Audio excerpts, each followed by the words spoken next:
Thank you all for coming, and it's great to be in Robinson and at this great refinery. I'm here today to talk about energy security for the United States, more North American supply, and increased jobs for Americans. And it's very timely because in the processes, the clock is ticking from when the administration, really through the State Department, is going to make a ruling on the Keystone XL pipeline. And you all here at Robinson Refinery, the folks that I'll visit next in Patoka, and then finally the ConocoPhillips Refinery all know the great benefit of the addition to the Keystone pipeline, which is called Keystone XL.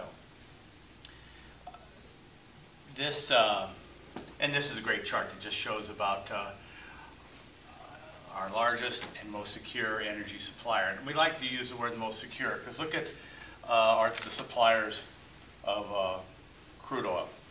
And of course Canada. Now I had a chance 2 weeks ago to visit the oil sands of Canada as a guest of the Canadian government and the Alberta government, in which we spent a day looking at a large surface mining operation, and then another process called in situ, which we in Southern Illinois can really understand quite a bit, because in our development of coal, we had surface mines and we have subsurface mines. And so I felt very comfortable and I felt very at home watching these big operations. Not only the recovery of a great natural resource, but also in the issue of their redeveloping sites after the mines close.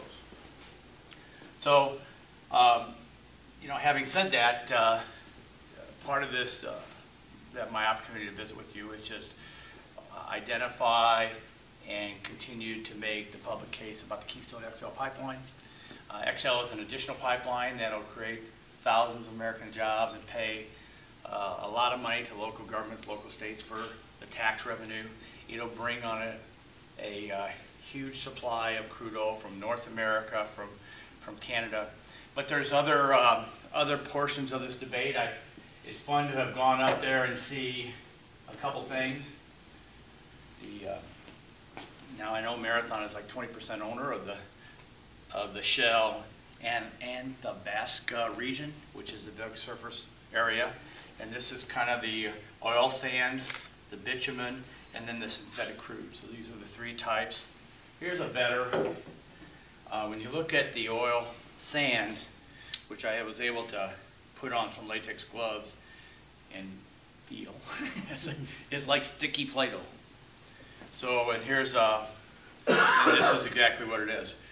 The process is all they do is they dig up this oil sand, and then they, in essence, from the layman's terms, they boil it in water. The oil kind of percolates to the top as foam. They scoop off the foam, it cleans the sand, they recover the sand, they stick it back in the mining operation. Now that's kind of a politician 101 layman way to which they do that, but that's the process as I observed.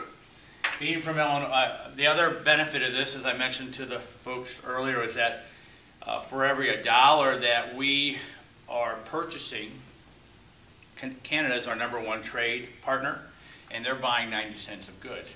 And a great example are these things. Now they're much bigger in real life, but you have this Caterpillar big heavy surface mine dump truck, which is millions of dollars. The engine's built in Decatur. The wheels are built in North Carolina, Michelin, they're Michelin tires, and it's assembled in Wisconsin. And these are monster trucks. The tires themselves are bigger than this room, and you can see there's 6 of them. So they're good-paying jobs. They're looking for workers, as anyone would in an expanding sector. Even they're looking for home builders up there. As that area continues to boom, people are looking for homes. So in a slow economy, to get crude oil, energy security from a friend that you don't have to ship it overseas. You don't have to put it on a risky super tanker. And for the Midwest, you know, look what happens now in the world markets. We get the crude oil from overseas, it comes on a super tanker, and then we try to get it up to our refineries up here. This is beneficial in some of your package, you'll see the map. This crude oil that gets developed from oil sands comes right here. Or it'll come to ConocoPhillips. Or it goes to the BP refinery up in the Chicago area on the lake. So for energy security for the Midwest, it's beneficial. And I'll end on this and I'll take any questions. I'm a basic economics 101 supply and demand guy. The more supply you have, the demand stays the same, the lower the price will occur. It's true everywhere, and it continues to wear unless it's interrupted by who? By us. I mean, the government is the one who kind of distorts that market relationship. So we want more crude oil, not less. And if kind of demand stays the same, which is some of the arguments, because of efficiency and higher vehicles, you could actually see this oil sands displacing oil from Saudi Arabia, Venezuela, and those places that are sometimes don't have the best interests of the United States at heart. So I'm on a tour today just to plead with the administration.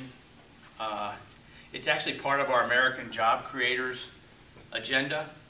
And if you look on the back of this little cheat sheet chart, one of the issues is, and this is where the president fails, one of our issues is maximizing American energy production. That's part of the Republican jobs creation plan.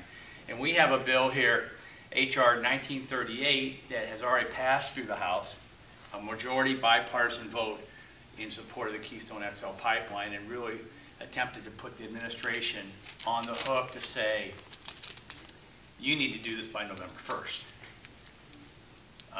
which would be tomorrow. That bill has not moved to the Senate, but we want to continue to put pressure on the administration, so by the end of December, when they have to make the final decision, that they make a decision in support of Keystone XL, which would be more jobs, more revenue for local governments, and more supply from secure, friendly nations. And we hope, as a consumer, more supply and at least stable or lower energy costs in the liquid transportation fuel market.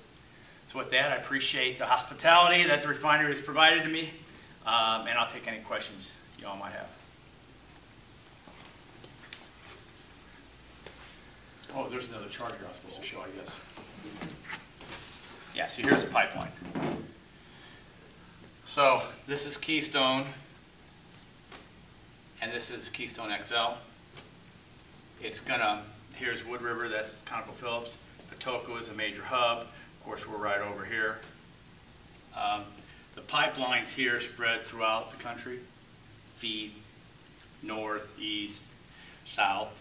The benefit here is if you get here and you get down to Cushing, you can start hitting some of the refineries in Texas that have heavy crude potential. It's very similar to the Venezuelan or the heavy crude that gets imported here. We all know the hurricanes that occur and shutdown issues. That's why really you want your energy diversified across the country. You don't want one major environmental event to really shut down a lot of refineries because you can't get crude into the areas or the ports have been taken offline. Or the refineries. I mean, we're blessed to have the refinery capacity here and up in the Chicagoland area and then down in the Metro East area. So with that, I'll stop. You can ask questions too if you want.